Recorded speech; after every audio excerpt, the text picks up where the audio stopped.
The rat race represents a psychologically draining and often demoralizing phase that nearly every individual encounters at some point. While many express frustration with its endless demands, few take meaningful steps to escape. Even fewer persist long enough to experience true freedom. At the core of this stagnation lies a critical psychological blind spot. Most people fail to act as if they are already free. They wait for external conditions to change before adopting the mindset of liberation. But freedom, like success, begins internally. Without embodying the identity of someone who has already escaped the race, the subconscious remains tethered to the very loop they seek to transcend. To understand this fully, consider what acting as if truly means. It is a profound psychological strategy for transformation.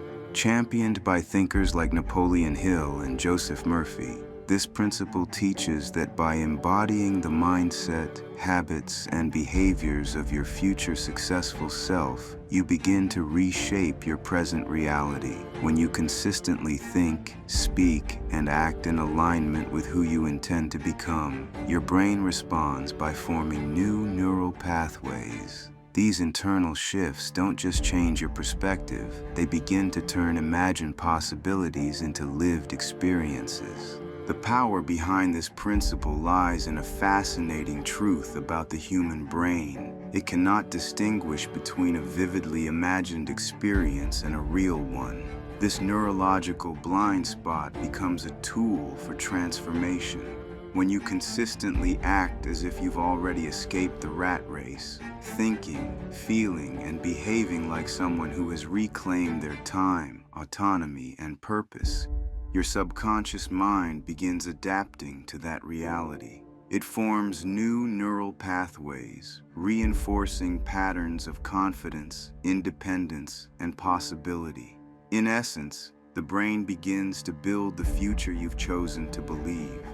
Roger Bannister is a powerful example of this principle in action. Before he ever stepped onto the track to break the once-thought impossible 4-minute mile, he had already done it hundreds of times in his mind. Through mental rehearsal, he visualized the race in vivid detail, his pace, his breathing, the final surge toward the finish line. To his subconscious mind, the achievement was no longer a future hope. It was a lived memory. That deep mental conditioning built the neural architecture necessary for his body to follow. And when he finally ran the mile in 3 minutes and 59.4 seconds, he didn't just break a record, he shattered a collective belief about human limitation. Within weeks, others began breaking the same barrier. Why? Because he had already proven the reality was possible. Remember that within the fundamental principle of life lies a foundational truth. The law of belief governs your reality.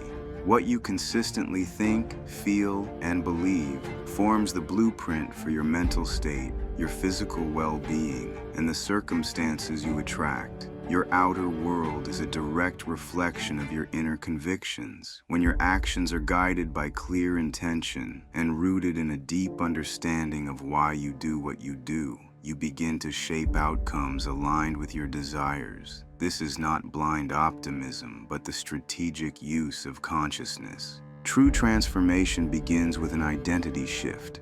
Without it, change remains surface level and temporary.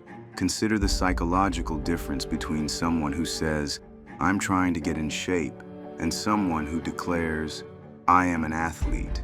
The first is a statement of intention. The second is a declaration of identity, and identity dictates behavior. When John F. Kennedy proclaimed that America would land on the moon, he didn't speak in tentative terms. He didn't suggest we might get there one day. He spoke with the certainty of someone announcing a foregone conclusion.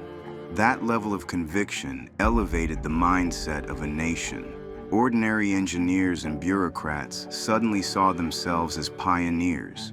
This is the power of speaking from identity, not from hope, but from embodiment. The law of autosuggestion plays a pivotal role in shaping your reality. It states that the thoughts you repeat to yourself, consciously or unconsciously, become the commands your subconscious mind follows. These thoughts operate as magnetic signals, attracting experiences that match their frequency. This is not mysticism. It is the fusion of psychology and quantum insight. The observer effect in quantum physics reveals that particles change behavior simply by being observed, suggesting a direct relationship between consciousness and the material world. In this light, your focused thoughts are not passive, they are creative forces. When consistently aligned with your desired identity, they begin to restructure both your inner world and the outcomes that unfold around you. Overcoming fear of failure is crucial to this process. Abraham Lincoln exemplified this by maintaining the demeanor and conviction of a leader through multiple business failures, including a bankruptcy that took 17 years to resolve and 8 lost elections. He treated each setback not as final judgment, but as necessary education for the historic role he would eventually fulfill. This psychological resilience allowed him to persist where others would have accepted defeat. Unfortunately, social media has hijacked the modern brain. In Abraham Lincoln's era, failure was a personal battle. If you failed, you might have felt discouraged, even doomed, but you kept moving forward because there was no constant reminder of what you lacked. You stayed focused on your own journey. But today, failure feels louder. The moment you stumble, you open your phone and are instantly bombarded with curated images of success. You watch Brandon lounging by his pool in a multi-million-dollar mansion. You see Russell surrounded by models, flaunting a lifestyle that seems galaxies away from yours. And suddenly, your temporary setback feels like a permanent identity, failed entrepreneur. But this comparison is a trap. It distorts time, hides the struggle, and convinces you that you're behind, when in reality, you're simply in process. Social media doesn't just reflect reality. It manufactures illusion. And unless you reclaim your mind, it will steal your momentum. Social media has distorted one of the most essential truths about growth. Failure is not the opposite of success. It is part of it. In today's culture, we've been conditioned to expect instant wins and flawless progress.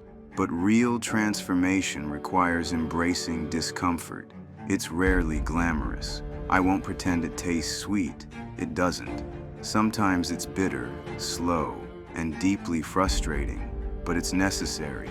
The key is to keep showing up, to continue acting as if you've already succeeded, even when every result says otherwise. Because the truth is this, your greatest victories will often emerge from your darkest defeats. The moments that feel like rock bottom are often the foundation for everything that follows.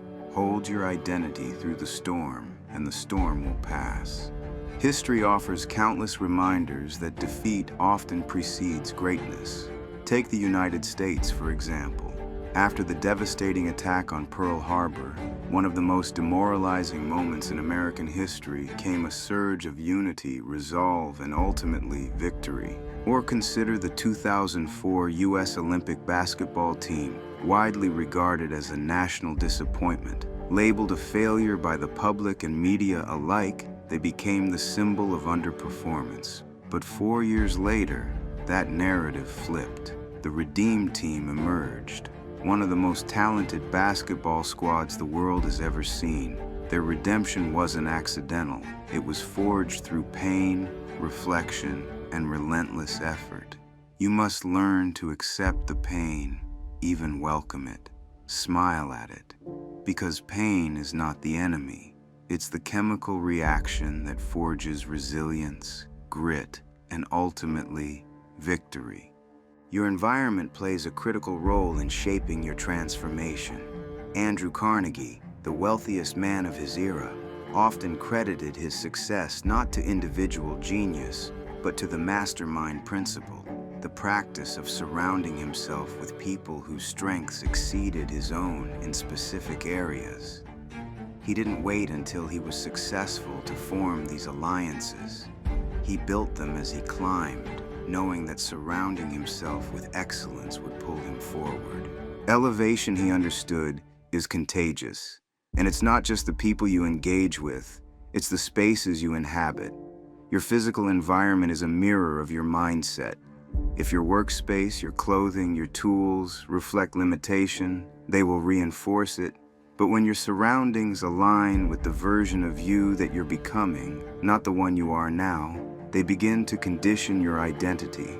Transformation is not just internal, it's environmental. Design your world to match your future, not your past. The real power of action doesn't lie in the act itself. It lies in the consciousness that drives it. Two people can take the exact same step, but produce radically different results based on the energy they bring to it. When actions stem from fear, doubt, or desperation, they lack weight. They carry hesitation. But when the same actions are executed from a place of unshakable certainty, they gain momentum. They become magnetic. Psychological research shows that people can instinctively sense congruence when your inner beliefs match your outer behavior. This congruence shows up in your tone, your posture, your micro-expressions. It's not arrogance, it's alignment. And when you operate from this state, others respond with trust and respect, often without even knowing why. This is the invisible advantage of acting as if. The energy behind your actions does more work than the actions themselves.